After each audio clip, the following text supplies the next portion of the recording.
وكفى وسلام على عباده الذين اصطفى أما بعد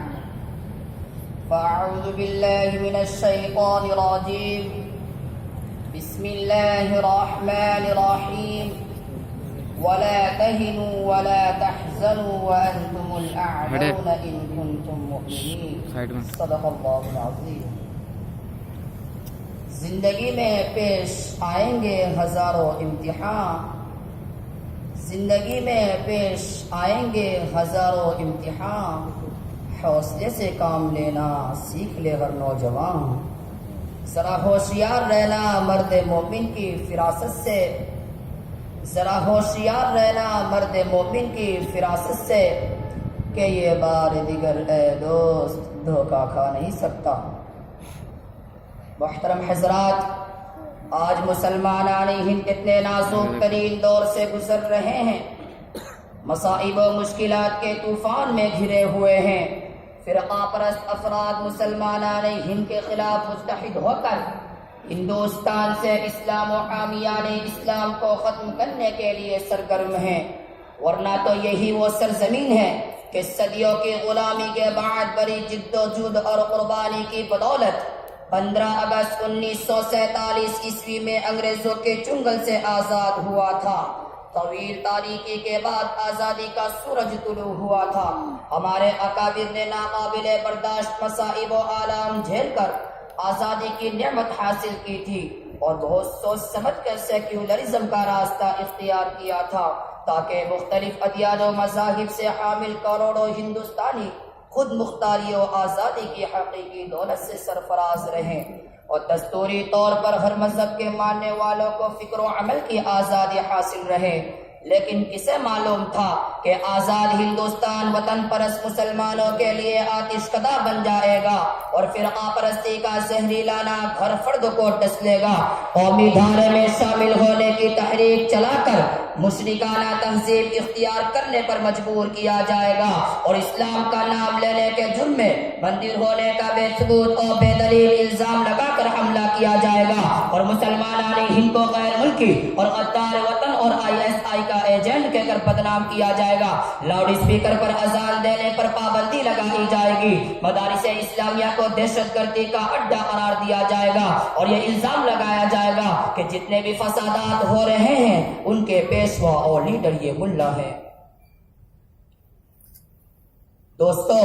میں پوچھنا چاہتا ہوں، کیا ان اکابر کا ہمارے اوپر فرض نہیں ہے جنہوں نے آزادی کی خاطر خون کی ندیاں بہا دی؟ کیا ان ماں بہنوں کا ہمارے اوپر قرض نہیں ہے جنہوں نے آزادی کی خاطر خون کی ندیاں بہا دی؟ کیا ہمیں چاہیے کہ ان فتنوں سے متاثر نہ ہو،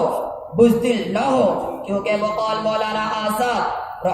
مسلمان اور بزدلی جمع نہیں ہو سکتی ہے۔ آج تم زلزلوں سے ڈرتے ہو، کبھی تم خود ایک زلزلہ تھے، آج اندھیرے سے کانپتے ہو۔ کیا یاد نہیں کہ تمہارا ایک اجالا تھا؟ وہ تمہاری اسلاف تھے جو سمندروں میں اتر گئے، پہاڑوں کی چھاتیوں کو روند ڈالا، بجلیاں آئی تو اس پر مسکرا دیا، بادل گرجے تو قہقہوں سے جواب دیے، سرسر اٹھی تو اس کا رخ پھیر دیا، آندھیاں آئی تو ان سے کہا کہ تمہارا راستہ نہیں۔ شہنشاہ کے گریبان سے کھیلنے والے آج خود اپنے گریبان سے کھیلنے لگے، اور خود اس سے اس درجے غافل ہو گئے جیسے اس کا کبھی ایمان ہی نہیں تھا۔ دوستو،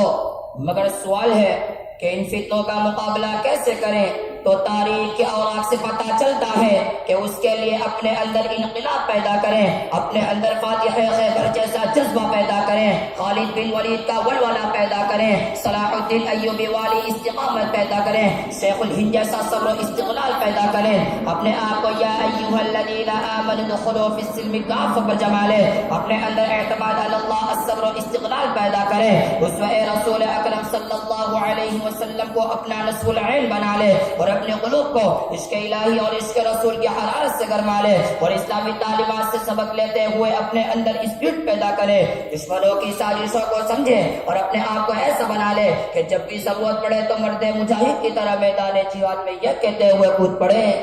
باطل سے دبنے والے اے آسمان نہیں ہے ہم، باطل سے دبنے والے اے آسمان نہیں ہے ہم، 100 بار کر چکا ہے تو امتحان ہمارا، توحید کی امانت سینوں میں ہے ہمارے، توحید کی امانت سینوں میں ہے ہمارے،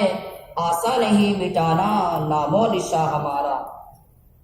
اور ان دشمنان اسلام اور غدار وطن کو بتا دیں کہ ہم ہادی عالم رسول عربی صلی اللہ علیہ وسلم کے امتی ہیں، ہم فاتح خیبر کے نام لیوا ہیں، ہم خالد بن ولید کے فرزند ہیں، ہم ایوبی کے غم نسی ہیں، ہم شیخ الہند کے جانشی ہیں۔ لہذا اے ملک کو دو حصوں میں تقسیم کرنے والوں، اے دھرتی پر فساد پھیلانے والوں، سن لو، مسلمان وہ قوم ہے جو خون تو گرا سکتی ہے، اولاد کو کٹوا کر صبر کر سکتی ہے، بستیوں کے جلنے پر چپ رہ سکتی ہے، لیکن اگر اسلام اور دین پر حملہ ہوا، ناموس محمد صلی اللہ علیہ وسلم کو پامال کرنے کی کوشش کی، قرآن و عبادت خانوں کی بے عزتی ہوئی، تو اس کو کبھی برداشت نہیں کر سکتا۔ ہم تمہاری دھمکیوں سے خوف کھا سکتے نہیں، ہم تمہاری دھمکیوں سے خوف کھا سکتے نہیں، ظلم کے آگے اپنا سر جھکا سکتے نہیں۔ اے امت کے غیور نوجوانوں، اگر اب بھی ہم بیدار نہیں ہوئے اور اپنے بچاؤ کا سامان مہیا نہیں کیا تو یاد رکھیں بوسنیا کے مسلمانوں کی طرح ذلیل و خوار ہوں گے، کشمیر و گجرات اور فلسطین کے مسلمانوں کی طرح گاجر مولی کی طرح کاٹے جائیں گے۔ لہذا آئیے اپنے اندر اتحاد و اتفاق پیدا کریں، کیونکہ اللہ رب العزت نے فرمایا وَاعْتَصِمُوا بِحَبْلِ اللَّهِ جَمِيعًا وَلَا تَفَرَّقُوا، کیونکہ اتحاد و اتفاق ایسی قیمتی دولت ہے جس کی وجہ سے انسانوں کی قلت کے باوجود بھی دشمنوں کے بڑے بڑے گروہ کو شکست فاش دیتی ہے۔ جیسا کہ ہمارے سامنے معرکہ بدر، غزوہ تبوک، غزوہ خندق اور دیگر غزوات کی مثالیں موجود ہیں، جیسا کہ ارشاد باری ہے کم من فئۃ قلیلۃ غلبت فئۃ کثیرۃ باذن اللہ۔ مرد حق باطل سے ہرگز خوف کھا سکتا نہیں، مرد حق باطل سے ہرگز خوف کھا سکتا نہیں، سر کٹا سکتا ہے لیکن سر جھکا سکتا نہیں۔ وآخر دعوانا الحمدللہ رب العالمین۔